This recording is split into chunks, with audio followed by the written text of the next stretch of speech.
شادیوں میں کتنا خرچہ کرتے ہیں؟ کیوں کرتے ہیں خرچہ؟ کیوں کرتے ہیں؟ اس لیے کہ کہا جائے ضمیر بھائی کی شادی تو واہ واہ، 4 لوگ آ کے 10 بات بولیں گے، بعد میں بھول جائیں گے، پیسہ آپ کا گیا۔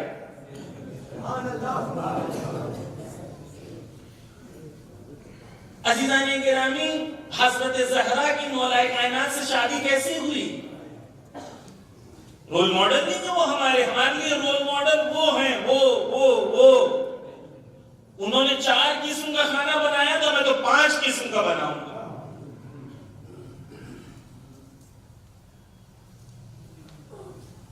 کیوں؟ اپنی شادی کو سادہ بنائیں، یاد رہے شادی کو آسان بنائیں۔ جب شادی سخت ہو جاتی ہے، معذرت کے ساتھ یہ جملہ کہہ رہا ہوں، جب نکاح سخت ہو جاتا ہے، گناہ آسان ہو جاتا ہے۔ حدیث معصوم کی کہ معصوم کہتے ہیں کہ کسی کو اپنا نام اعمال دکھایا گیا، اس نے نام اعمال دیکھا، کہا کہ گناہ تو میں نے کیا ہی نہیں۔ فرشتوں کو کہا چپ بدل گئی ہے لگتا، دوسری چپ کا کچھ آ گیا۔ فرشتوں نے کہا یہ خدا کا کام ہے، یہاں گڑبڑ نہیں ہوتی۔ یہ وہ گناہ ہیں جو تم نے اپنے جوان بچوں کی صحیح وقت شادی نہیں کی، اس وجہ سے ان کے گناہ میں تم شامل ہو اور تمہارے نام اعمال میں لکھا جا رہا ہے۔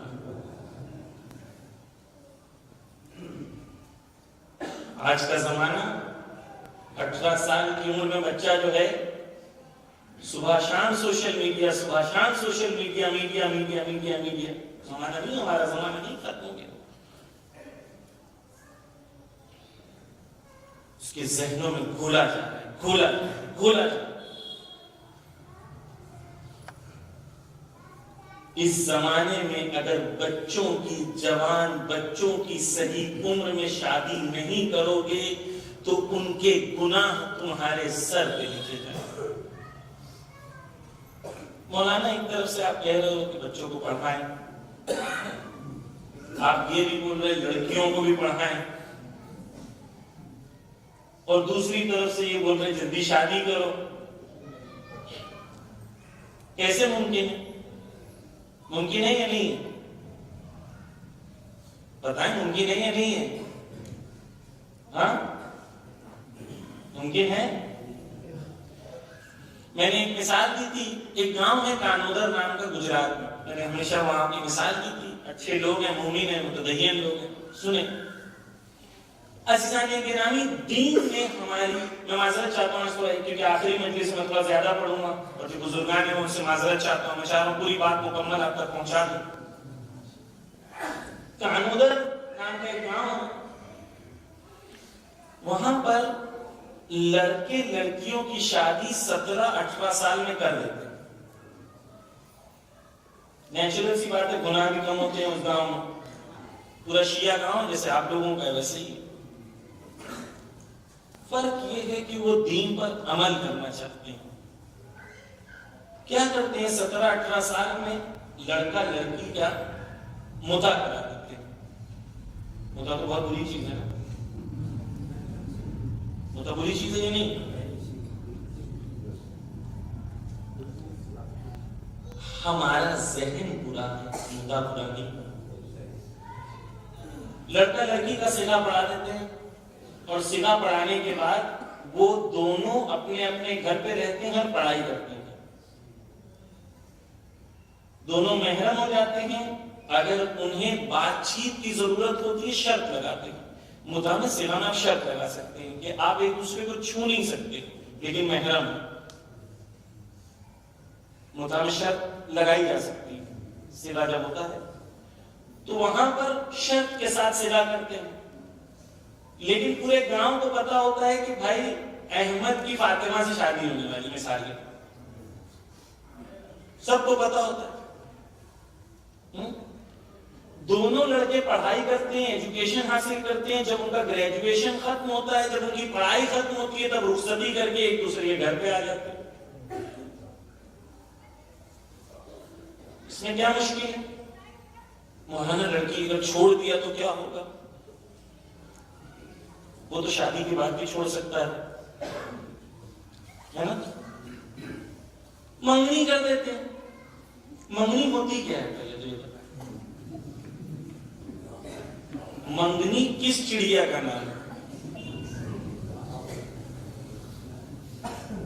منگنی کے بعد نہ لڑکا لڑکی کے لیے محرم ہے، نہ لڑکی لڑکا لڑکے کے لیے محرم ہے. دونوں نامحرم ہیں اور چھوڑ دیتے ہیں 1 سال. آپ کو یہ لگتا ہے کہ لڑکا لڑکی ایک دوسرے سے بات نہیں کرتے؟ یہ لگتا ہے آپ کو؟ وہ گناہ کر رہے ہیں، آپ گناہ میں شامل ہیں. متا کریں، صلح کرا دیں، دونوں ایک دوسرے کے لیے محرم ہو جائیں. شرط لگا دیں کہ ان شرطوں کے ساتھ آپ ایک دوسرے کے لیے محرم ہیں. کیوں ہم نہیں کرتے؟ کیوں دین پہ عمل نہیں کرنا چاہتے؟ دین سے فرار کرنا چاہتے؟ دین نے ہر چیز کا سولوشن بنایا. وہ بچے، آپ کو پتہ ہے، دیکھیں بہت بار ایسا ہوتا ہے کہ تیری شادی یہ خالہ کا لڑکا ہے نا، اس سے کراؤں گا. اور خالہ کے لڑکی والے بھی، ان کو اس کے گھر والے بھی کہتے ہیں کہ ہاں بھائی ہم شادی جو اسی سے کریں گے. لیکن رکے کیوں 6 سال؟ 6 سال بچہ گناہ کرے تب جا کے آپ شادی کراؤ گے؟ ابھی سے رشتہ طے کر دیں. مولانا بہت سخت باتیں کہہ رہے ہو. دین سخت نہیں ہے، دین آسان ہے. ہم عمل نہیں کرتے اس لیے سخت لگتا ہے. مجھے پتا ہے سخت ہے آپ لوگوں کے لیے، بہت ہضم کرنا یہ تعجب ہے. تو پہلی بار بچ جلدی شادی بھی کرا دیں، مدعا بھی کرا دیں، بات بھی کرنے دے دیں. اسلام نے جو جائز قرار دیا ہے چیزیں، اسلام کی باؤنڈریز کے اندر، سرحدوں کے اندر رہتے ہوئے دین زندگی ویسی گزارے. پہلے جوان بچوں کو جذبہ دیں کہ تمہیں 25 سال تک تمہاری زندگی کا مقصد دغدغہ یہ شہوت اور یہ چیزیں نہیں ہیں، علم ہے.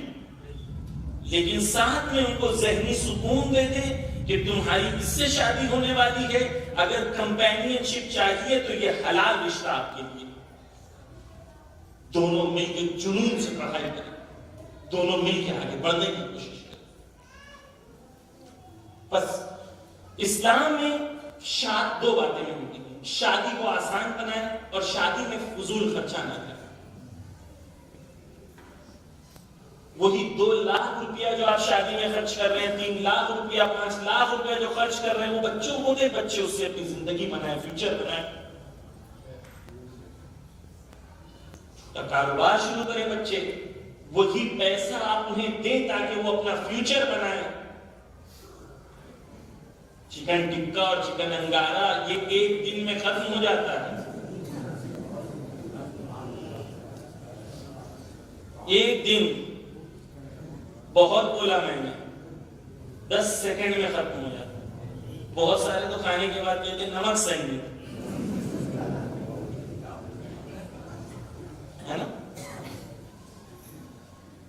انسان کو راضی کرنے کے پیچھے نہیں جاؤ، خدا کو راضی کرنے کے پیچھے. جو خدا کو راضی کرتا ہے، خدا اپنے فضل سے اس کی محبت لوگوں کے دل میں ڈال دیتا ہے. لیکن جو انسان کو راضی کرنے چاہتا ہے وہ ہمیشہ ٹھوکریں کھاتا ہے، کیونکہ آپ سب کو راضی کر نہیں سکتے. بس عزیزان گرامی، شادی کے سلسلے میں پہلی چیز میں نے یہ کہی کہ شادی جلدی کرائیں، شادی کو آسان بنائیں، خرچ نہ کریں، کم خرچ کریں. اگر آپ خرچ کرنا ہی چاہتے ہیں تو اپنی شادی، اپنی بیٹی کی شادی، بہت پیسہ خدا نے دیا آپ کو، خدا آپ کو اور فضل دے اور پیسہ دے، لیکن اپنی بیٹی کی شادی کی خوشی میں 10 بچوں کی فیس بھر دیں. خیر کریں. بس عزیزان گرامی دکھاوے کی دنیا سے باہر آئے، یہ دکھاوا وہ دکھاوا وہ دکھاوا، کچھ نہیں ملتا، نہ دنیا ملتی نہ آخرت میں۔ ایک بار حضرت بہلول کے زمانے کا واقعہ ہے، ایک شخص مسجد بنا رہا ہے، جب اس کی مسجد ختم ہونے والی تھی تو بہلول گئے اور وہاں پر جا کے انہوں نے بورڈ لگا دیا بہلول مسجد۔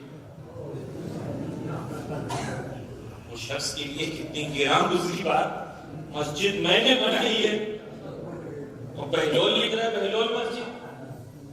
تو بہلول کے پاس آئیے کیا ہے، تو بہلول نے کہا دیکھو تم نے مسجد کس کے لیے بنائی، خدا کے لیے ہے نا، خدا کو تو معلوم ہے کس نے بنائی ہے، بھائی خدا کو تو معلوم ہے نا کس نے بنائی ہے۔ اب میں بہلول ہوں، میں نے لوگوں کو لگے گا میں نے بنائی ہے، تمہیں کیا فرق پڑتا ہے، تم نے تو خدا کے لیے بنائی تھی۔ تو بہلول نے جب یہ کہا، اس نے کہا نہیں بھائی ایسا نہیں چلے گا، بنائی میں نے تو میرا نام ہونا چاہیے۔ تو بہلول نے جا کے مٹا دیا اپنا نام اور کہا کم سے کم اتنا تو پتہ چل گیا کہ یہ انسان نے خدا کے لیے نہیں بنائی تھی، کم سے کم یہ تو پتہ چل گیا کہ یہ انسان نے خدا کے لیے نہیں بنائی تھی۔ بابا ہم نے کر لی، اب خود اپنے آپ سے بھی سوال کر کہ ہم نے مجلسیں کیوں کروائی تھی، ہم نے پروگرامز کیوں کروائے تھے، ہم نے شادیاں کیوں کروائی تھی، ہم نے اتنا خرچہ کیوں کیا تھا۔ اچھا لڑکیوں کے خاندان کے اوپر پریشر بھی آتا ہے اس سے۔ شادی میں خرچ مرد کا کام ہے، عورت کا نہیں۔ نان و نفقہ، مولا کائنات کی شادی اپنی زرہ بیچی، اس زرہ کا پیسہ پہلے دیا، اس پیسے سے جہیز خریدا گیا۔ وہ مرد نہیں ہوتے جو جا کے جہیز کی سودے بازی کرتے ہیں، ان کے اندر کوئی مردانگی نہیں پائی جاتی۔ اگر مرد ہوتے تو عورت کو لاتے اور کہتے تیری ذمہ داری میرے کاندھوں پر۔ اسلام نے یہ قانون دیا، نان و نفقہ مرد کی ذمہ داری، عورت والے ہیں کچھ تو کرنا چاہیے۔ کیوں کرنا چاہیے؟ بیٹی دے رہے ہیں، احسان کر رہے ہیں۔ بس عزیزان گرامی شادیوں کو آسان بنائیں، کم لوگ آئیں شادی میں، آئیں کم لوگ رہیں۔ اچھا میڈیا نے کریٹ بھی کیا ہوتا ہے لڑکی کے ذہن میں، لڑکی کے ذہن میں، زندگی میں ایک ہی بار تو ہوتی ہے، ایک ہی دن تو ہوتا ہے، انجوائے کرنا چاہیے، ایک ہی دن تو۔ آپ ایک ہی دن ہوتا ہے، دنیا کو دکھانے کے لیے نہیں، آپ خود کی خوشی کریں۔ اسلام نے نہیں چاہا کہ آپ لذت کے بغیر زندگی جئیں، لیکن ضروری ہے کہ 2000 لوگ آئیں تب آپ کو خوشی ہو۔ پس عزیزان گرامی وہی پیسے سے گھومنے جائیں۔ اسلام نے کہا سیروا فی الارض، گھومیں، عبادت۔ شادی کے بعد بیوہ ہسبینڈ وائف ایک ہفتے 2 ہفتے کے لیے جائیں، ہنی مون جائیں، اور ہمیں سب کیا باتیں کر رہے ہو، جائیں، اچھی چیز ہے، بغیر کہے جائیں، اچھی چیز ہے، اسلام نے برا نہیں کہا ہے، اچھی چیز ہے، سیروا فی الارض، گھومو پھرو۔ بس عزیزان گرامی جو چیز آپ سے کہنا چاہتا ہوں وہ یہ، شادیوں کو آسان بنائیں، جلدی شادی کریں، بچوں میں اور جوانوں میں جذبہ پیدا کریں کہ وہ ان چیزوں پہ توجہ نہ رکھیں، خدا پر توجہ رکھیں۔